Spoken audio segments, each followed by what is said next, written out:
तो आप सभी विद्यार्थियों का हार्दिक स्वागत है हमारी कक्षा में। हम बीए तृतीय वर्ष के लिए हिंदी साहित्य का अध्ययन कर रहे हैं और जैसा कि आप जानते हैं कि पिछले दिनों लॉकडाउन में भी हमने कुछ कक्षाएं ली, जिसमें हमने जयशंकर प्रसाद, सूर्यकांत त्रिपाठी निराला जी की कविताओं का अध्ययन किया और साथ ही साथ हमने सुमित्रानंदन पंत जी की कविताओं का भी अध्ययन किया था लॉकडाउन के दौरान ही। और आप जानते हैं कि भी बीए तृतीय वर्ष की परीक्षाएं होनी हैं। लॉकडाउन के कारण अन्य अन्य कक्षाओं की परीक्षाएं अभी घोषणा नहीं की गई है कि होंगी या नहीं होंगी, लेकिन बीए तृतीय वर्ष की परीक्षाएं जरूर होंगी और सभी विद्यार्थियों को उसके लिए तैयारी करनी चाहिए। तो हमारा प्रयास ये है कि आप सभी का नुकसान नहीं हो और आपको फ़ायदा पहुंचे हमारी कक्षाओं से। तो इसके लिए आज हम ऑनलाइन कक्षा के माध्यम से आपके बीच में उपस्थित हुए हैं। जितने भी लोग हमारे साथ जुड़ेंगे हम उन तक अपनी बात पहुंचाएंगे और जो लोग नहीं जुड़ पाएंगे उनके लिए हम कोशिश करेंगे कि आज की जो कक्षा हमारे द्वारा जो संचालित की जा रही है उसका वीडियो भी हम YouTube पर उपलब्ध करवा सकें, ऐसा प्रयास किया जाएगा।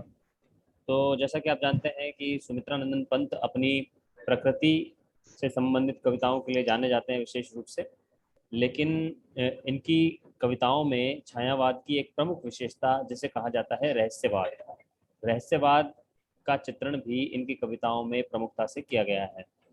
अब रहस्यवाद क्या होता है इसको भी थोड़ा सा समझ लेते हैं। रहस्यवाद का तात्पर्य होता है जब कोई व्यक्ति किसी अज्ञात सत्ता या परमात्मा के प्रति कोई जिज्ञासा रखता है, मिलन का भाव व्यक्त करता है और मिलन न होने पर जब वह विरह का अनुभव करता है तो उसे कहा जाता है रहस्यवाद।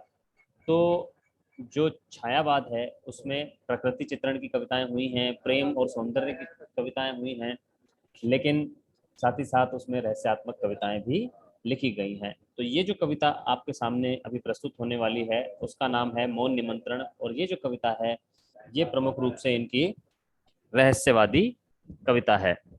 तो ये कविता हम पढ़ेंगे।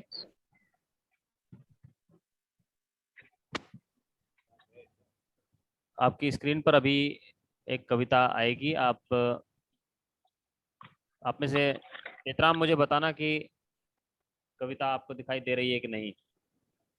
जी सर। दिखाई दे रही है, ठीक है। जी सर। तो बस अपना माइक बंद कर दें, सभी लोग अपना माइक बंद कर दें।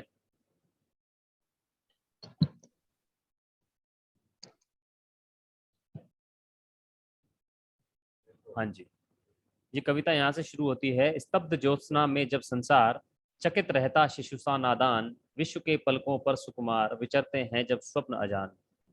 कहा जा रहा है कि जब ज्योत्सना यानी कि चांदनी में, स्तब्ध चांदनी में, शांत चांदनी में जब संसार शिशु की तरह से जो नादान है वह जब चकित रहता है, तो यहाँ पर आप देखें कि उपमा अलंकार है, शिशु सा नादान कहा गया है संसार को। शिशु के समान संसार जो है वो नादान है, और क्योंकि संसार को शिशु का रूप दिया गया है इसलिए यहाँ पर रूपक अलंकार भी है कि जब रात्रि में सारा संसार, जब जो नादान है वो चकित रहता है और पूरे विश्व की पलकों पर यानी कि विश्व की आंखों में सुकुमार स्वप्न, मतलब कोमल स्वप्न, अनजान स्वप्न जब विचरण करते हैं, न जाने कौन नक्षत्रों से, न जाने नक्षत्रों से कौन निमंत्रण देता मुझको मौन। तो न जाने कौन है जो आकाश के तारों में से, आकाश के जो पिंड हैं, नक्षत्र हैं, उनमें से आवाज लगा करके मुझे अपने पास बुलाने का निमंत्रण न जाने कौन देता है। कवि को ऐसा अनुभव होता है कि जो आकाश है उस आकाश में से कोई रहस्यात्मक जो सत्ता है वह उसे अपने पास बुला रही है, उसे निमंत्रण दे रही है, उसे अपनी ओर आकर्षित कर रही है, अपनी ओर खींच रही है। आगे चलते हैं।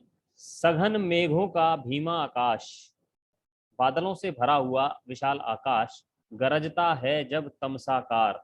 जब बादलों से भरा हुआ आकाश गरजता है, तमसाकार का मतलब है जो कि अंधकार से भरा हुआ है। तम साकार, तम साकार का मतलब ऐसे लगता है कि अंधेरा ही साकार रूप से हमारे सामने प्रकट हो गया है। ऐसे समय में जब आकाश में रात्रि के समय बादलों का जब गर्जन होता है, दीर्घ भरता समीर निश्वास, प्रखर झरती जब पावस धार, दीर्घ भरता समीर समीर निश्वास, जब तेज तेज हवाएं चलने लगती हैं, प्रखर झरती जब पावस धार, और वर्षा की धारा जब तेजी से आकाश से धरती की ओर उतरती है, न जाने तपक तड़ित में कौन, न जाने तपक तड़ित में, न जाने कौन चमक करके, तड़ित यानी बिजली के रूप में मुझे इंगित करता तब मौन, तब न जाने मुझे मौन संकेत कौन देता है, या मेरी ओर कौन मौन संकेत करता है। कवि इस रहस्यानुभूति को अपनी कविता में प्रकट करता है कि आकाश से जब बादलों के बीच से बरसते हुए बादलों के बीच से जब तेजी से वर्षा होती है, और जब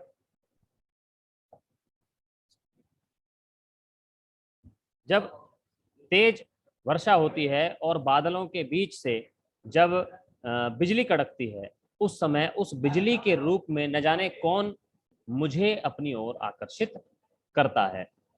आगे चलते हैं और तीसरा पद पढ़ते हैं। और कुछ विद्यार्थी हमारे साथ जुड़े हुए हैं, 6 विद्यार्थी जुड़े हुए हैं, और कल से शायद ज्यादा विद्यार्थी जुड़ेंगे। अभी हम अगला पद पढ़ते हैं कि देख वसुधा का यौवन भार, गूंज उठता है जब मधुमास। मधुमास का मतलब होता है वसंत ऋतु में जब वसुधा यानी धरती यौवन के भार से दब जाती है, या यूं कहें कि वसुधा जो है, प्रकृति जो है, उस पर सौंदर्य सवार हो जाता है। उसका जो सारा व्यक्तित्व है पृथ्वी का, या जो प्रकृति का जो व्यक्तित्व है, वह यौवन से जब भर जाता है। किस किस मास में? वसंत मास में। विधुर उर के से मृदु उद्गार, और तब जब वियोगी लोग अपने हृदय से मधुर उद्गार प्रकट करते हैं, कुसुम जब खुल पड़ते सोच्छ्वास, जब वसंत ऋतु में फूल जब खिल जाते हैं, तब जो विधुर लोग होते हैं, यानी कि जो अपने प्रियतम से बिछड़े हुए लोग हैं, उनके हृदयों में मृदु उद्गार, मधुर उद्गार उत्पन्न होते हैं। उस समय वसंत ऋतु में न जाने सौरभ के मिसकोन, न जाने सौरभ के मिस का मतलब होता है बहाने, न जाने सौरभ का मतलब होता है खुशबू, फूलों की खुशबू के बहाने से न जाने कौन मुझे अपने मौन संदेश भेजता है। तो यहाँ पर कवि अन्य अलग अलग परिस्थितियों में, अलग अलग प्राकृतिक परिवेश में जब वह अपने आप को पाता है, तो वह महसूस करता है कि उसे परमात्मा के द्वारा, या कोई रहस्यमयी जो ताकत है, शक्ति है, जो अलौकिक सत्ता है, वह उसे अपनी ओर आकर्षित कर रही है।